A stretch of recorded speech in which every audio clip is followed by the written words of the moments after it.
Hey everybody, just wanted to give you guys a quick update on my 5th day of the ketogenic diet.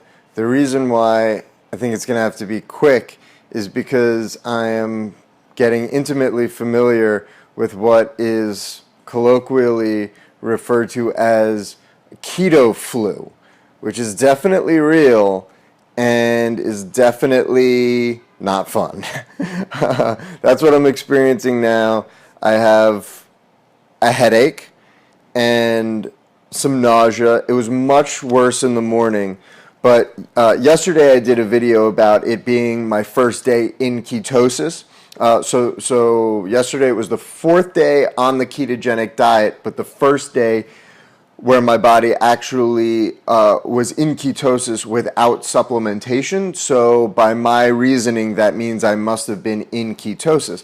And I felt good. I did note that I had woken up, that I had trouble sleeping and I wasn't feeling great. I think I mentioned that. But I got over it pretty quickly. So I was like, boom, these supplements are great. They really help you through Keto-Flu and through the transition process, which I still think they do, actually. But not completely, apparently, because this morning I woke up with a bad headache and pretty bad nausea. I thought I was going to puke. I thought that I wanted to puke. I considered puking to make myself feel better, but then I suspected, well, why would that really work? Because it's not like there's something in my stomach that's bothering it.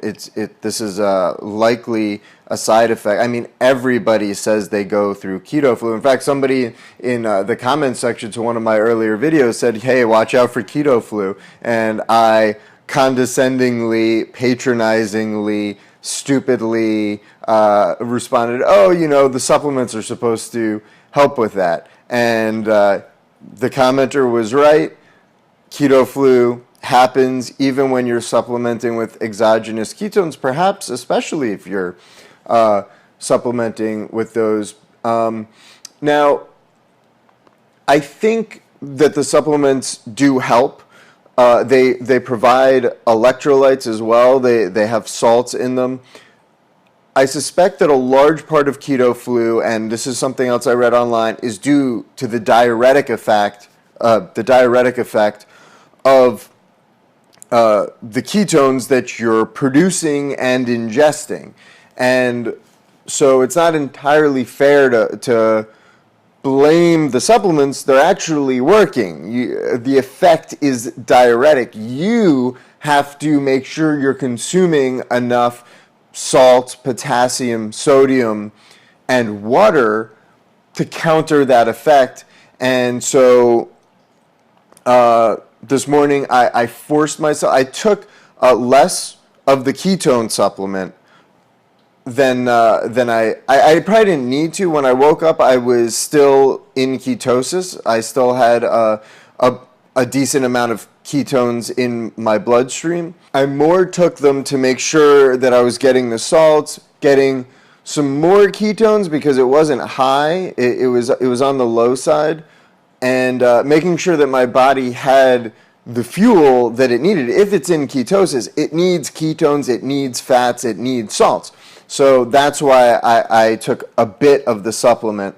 And then I just measured my ketones recently, and my ketone levels are now in the high range, well above 1.5 millimolar. I also had my bulletproof coffee with a tablespoon of ghee, of grass-fed butter, a tablespoon of keto MCT, which is C8 or caprylic acid, oil, because again, you got to make sure that your body has the fuel that it needs. That's certainly not going to make you feel better if you don't have either glucose or fats.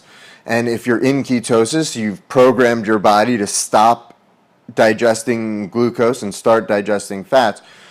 And then that started making me feel better. I really had to push that down because I felt so nauseous.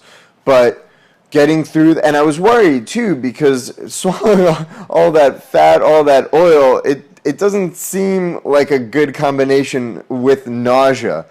But I'm glad I did it. Then I made sure to drink a bunch of glasses of water.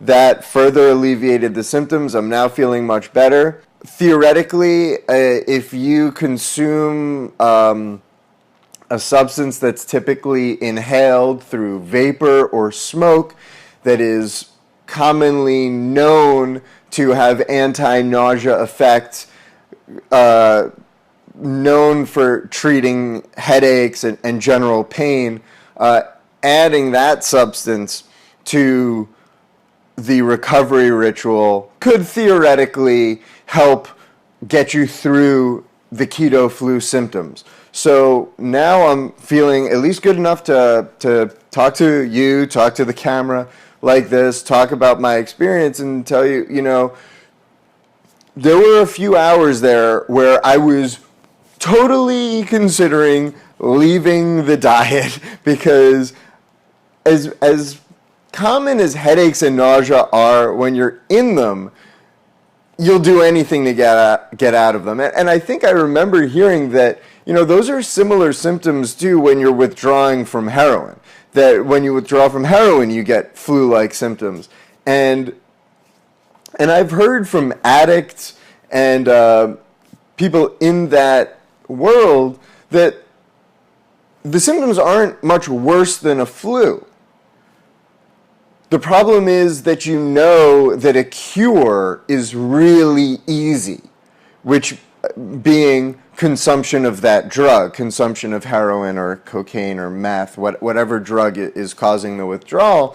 It's not that the withdrawal symptoms are so bad, don't get me wrong, they're definitely not fun, definitely not easy. And I wouldn't know from personal experience, and I don't mean to dismiss or discount what any addict will tell you. But all the evidence seems to indicate that it's not that the symptoms are so bad. It's not like you bleed from your eyes. It's not like, your fingers start falling off. It's just a lot of pain, a lot of symptoms like that. And then the knowledge that a cure is so close by is really tempting. And I think that having my followers and my subscribers there and not that anybody I think is really eagerly awaiting my next video, but to know that you guys are out there and that to abandon this project would be to abandon you guys, to kind of betray this a little confidence because, I've made kind of a tacit agreement that, hey, I'm going to explore this, I'm going to keep creating content about this, so anybody who follows me or subscribes based on that tacit agreement, I'm violating that, and they would be justified in holding that against me. So I want to thank you, anybody watching this, anybody who subscribes or follows me because of these videos or any other videos. I want to thank you guys for helping me through this hard part, and I feel over the hill. After yesterday, I really don't want to speak too soon. I mean, maybe there's another day or two of this that I have to get through, but I have confidence that I'll be able to, thanks in large part to you guys. So thanks a lot, and I'll see you soon.